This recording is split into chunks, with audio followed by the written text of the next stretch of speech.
Hello दोस्तों, कैसे हैं आप सभी। आई होप कि आप सभी स्वस्थ होंगे, मस्त होंगे और अपने अपने काम में व्यस्त होंगे। और अपने उसी व्यस्त समय से थोड़ा सा वक्त हमारी वीडियो के लिए ज़रूर निकाल लीजिएगा। तो हम बात करेंगे जगत भैया के बारे में, लेकिन उससे पहले हम आपको वो कहावत सुनाएंगे जो जगत भैया पर बिल्कुल फिट बैठती है।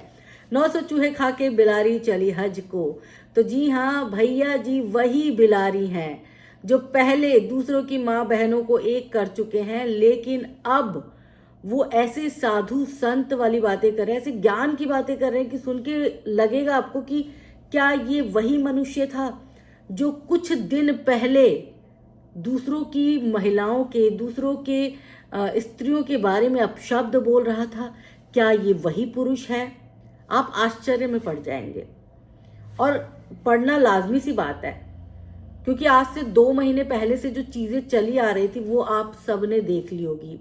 भैया जी की बड़ी थू थू हुई।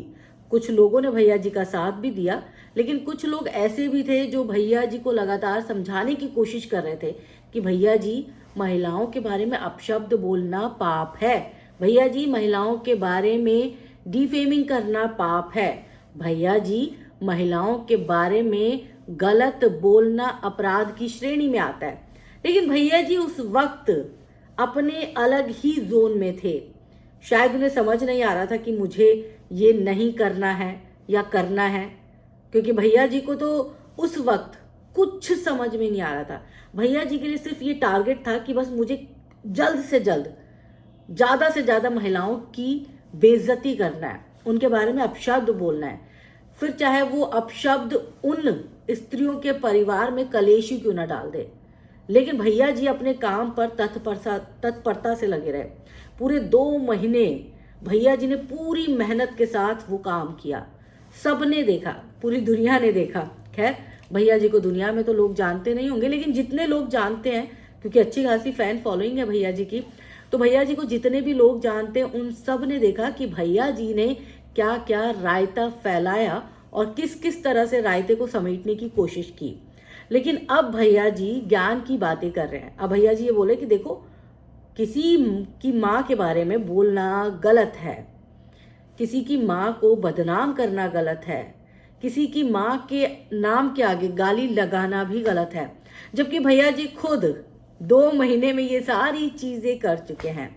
शायद वो भूल गए थे कि जगत दीदी जो है वो किसी की माँ है। उनको शायद याद नहीं रहा होगा, याददाश्त चली गई होगी, और अचानक से 2 साल के बाद उन्हें याद आया कि ओहो, किसी की माँ को गलत नहीं बोलना चाहिए, क्योंकि अब अपनी माँ पर बात आ गई है। इसीलिए बोलते हैं कि जब खुद पर बीतती है तब इंसान को पता चलता है कि तकलीफ क्या होती है, दर्द क्या होती है। दूसरे के दर्द के बारे में किसी को कोई मतलब नहीं होता। जब आकांक्षा को जलील कर रहे थे तो नहीं सोचा था कि वो भी एक बच्चे की माँ है। जब नीतू मैना को जलील कर रहे थे तो नहीं सोचा था कि वो किसी के घर की बहू है। क्या होगा मेरे ये सब करने के बाद, उसकी इज्जत का क्या होगा, नहीं सोचा था। लेकिन जब अमित मिश्रा जी ने भर भर के गालियां दी, मैं अमित मिश्रा को सपोर्ट नहीं कर रही हूं, अमित मिश्रा ने भर भर के गालियां दी, तो भैया जी के होश ठिकाने आए। भैया जी को लगा ओहो, मैं तो खुद को शेर समझ रहा था, यहाँ तो मुझसे सवा शेर बैठा हुआ है। और फिर भैया जी ने जो बंदूक थी वो अपनी पत्नी और माँ के कंधे पे रख दी, क्योंकि भैया जी तो खुद अपराधी थे। तो भैया जी अगर किसी को लीगल नोटिस भेजते तो फिर फर्क नहीं पड़ता किसी को। तो भैया जी ने इसके लिए अपनी माँ और अपनी पत्नी को एक बार फिर अपने विश्वास में लिया। हालांकि ये दोनों भी बहुत तेज है, और इनके कंधे पे बंदूक रख के अपने माँ के द्वारा जो है लीगल नोटिस भिजवाया गया। लेकिन उस लीगल नोटिस का कोई खास असर लोगों पर पड़ा नहीं। लोगों को उस टाइम थोड़े से पैनिक हुए, लेकिन उसके बाद उन्होंने अपनी जितने भी जानकार होते हैं, जो कोर्ट में वकील वगैरह होते हैं, उनसे जोड़ तोड़ करके जो चीजें हैं वो सॉर्ट आउट करवा ली। अब 20 लाख एक ऐसा अमाउंट जो कहा गया था कि अगर आप 24 घंटे के अंदर माफी नहीं मांगते तो जिसने, यानी कि अमित मिश्रा ने जो इनका अपमान किया है जगत भैया की माँ का, उसके एवज में उन्हें 20 लाख रुपए देने पड़ेंगे।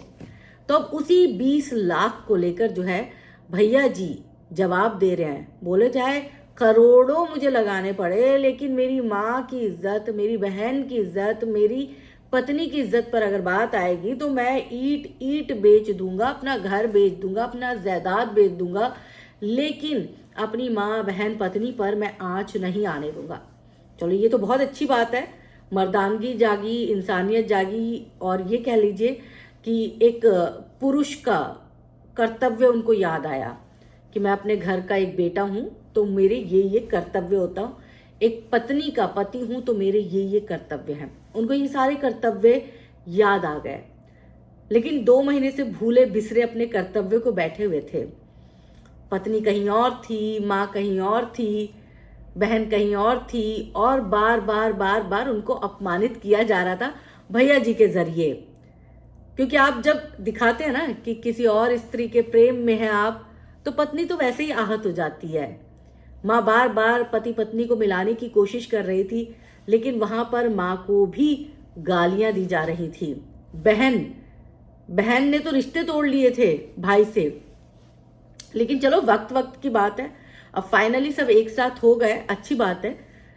भगवान करे कि ये जोड़ी बनी रहे और इनका परिवार भी बना रहे। लेकिन भैया जी अचानक से जो ज्ञान देने लग गए ना, वो ज्ञान हजम नहीं हो रहा। मतलब ये लग रहा है कि ये ज्ञानी इंसान 2 महीने से कहाँ था। 2 महीने से ये ज्ञानी इंसान क्यों नहीं कुछ ज्ञान की बातें कर रहा था, क्यों अज्ञानता इसने वाईटी पर फैला दी थी। सवाल तो ये उठता ही है, और सबके जहन में ये सवाल होगा कि भाई अचानक से ऐसा क्या हो गया कि भैया जी अचानक से तब्दील हो गए, क्योंकि भैया जी में कोई तब्दीली वाले लक्षण नजर नहीं आ रहे थे। तो भैया जी की तब्दीली का रहस्य तो जानना बनता है। तो चलिए देखते हैं भैया जी की ये तब्दीली कितने दिनों तक जारी रहती है, क्योंकि भैया जी में पेशेंस नहीं है। भैया जी में पेशेंस नहीं है। भैया जी आज नहीं तो कल फिर से बम का गोला बनने वाले हैं, फटने वाले हैं, और एक बार फिर दर्शक इंतजार कर रहे हैं उनके फटने का। लेकिन हम ये चाहेंगे कि भैया जी ना ही फटे तो अच्छा है, क्योंकि भैया जी का रूप तो हम सब देख चुके हैं और बहुत घिनौना घृणा वाला रूप था। तो दोबारा वो रूप हम नहीं देखना चाहते। हम सिर्फ उनका अच्छे वाला रूप देखना चाहते हैं, जिस रूप में वो एक अच्छे पति नजर आते हैं, एक अच्छे बेटे नजर आते हैं, और एक अच्छे जो है क्रिएटर नजर आते हैं। ये वाला रूप हम देखना चाहते हैं, और भगवान करे, भगवान भोलेनाथ करे कि उन पर कृपा बनी रहे, बस हम यही कहेंगे। लेकिन अचानक से ज्ञान वाली बात तो अखरती है भाई। जब इतनी अज्ञानता फैला दी हो और उसके बाद ज्ञान की बातें करे कोई, तो दिमाग खराब तो होता है ना। लगता है कि भाई कहाँ थे ये साधु संत पिछले कई दिनों से। दूसरों की महिलाओं पर जब बात आई तब नहीं थे ये, तब सोए हुए थे। तब इनके अंदर का ज्ञान जो था ये इनके अंदर ही समाहित था। लेकिन जैसे ही अपने घर की महिलाओं पर बात आई, वैसे ही इनके अंदर का सारा ज्ञान मुखमंडल से निकलने लग गया, धड़ धड़ धड़ धड़ धड़ धड़, धारा प्रवाह।